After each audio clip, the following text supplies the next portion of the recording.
Bonsoir.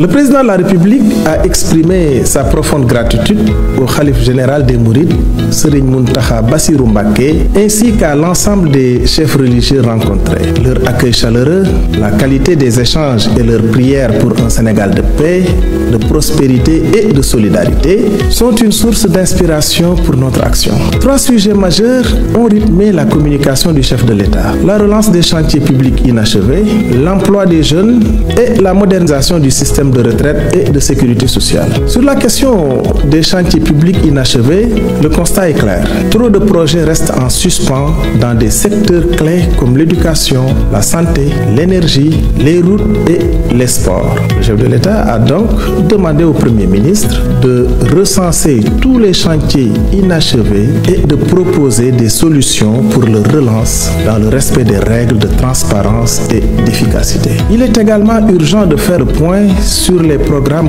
comme le PUDC, Promoville, le PNDL et le PUMA afin de renforcer leur impact sur les territoires. Enfin, une réflexion est engagée pour optimiser le rôle des agences publiques comme l'ACBEP, l'AGETIP et l'ADM afin qu'elles soient plus efficaces dans la réalisation des infrastructures essentielles. Concernant l'emploi des jeunes, qui demeure une priorité absolue, le président de la République a rappelé au gouvernement l'urgence de promouvoir l'entrepreneuriat et l'insertion professionnelle des jeunes. Une nouvelle politique nationale de l'emploi doit être finalisée avant fin avril 2025.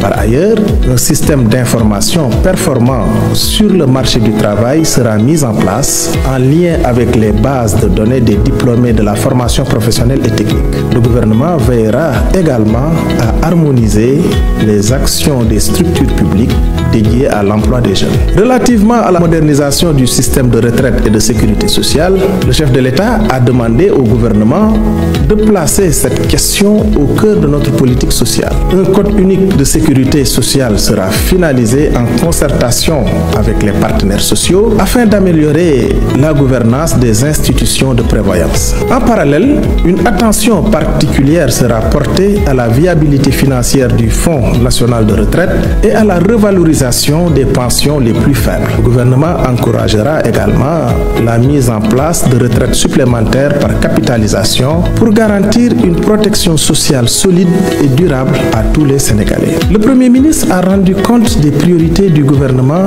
en matière de souveraineté alimentaire et de performance de l'administration publique. L'objectif de l'agenda Sénégal 2050 est clair: garantir le bon fonctionnement de toutes les filières agricoles, de la production à la commercialisation. Cependant, des défis majeurs existent. Pour y remédier, des mesures urgentes seront prises. Une réunion est prévue avec les ministres de l'Agriculture, des Finances et du Commerce afin de proposer des solutions concrètes d'ici le 25 mars 2025.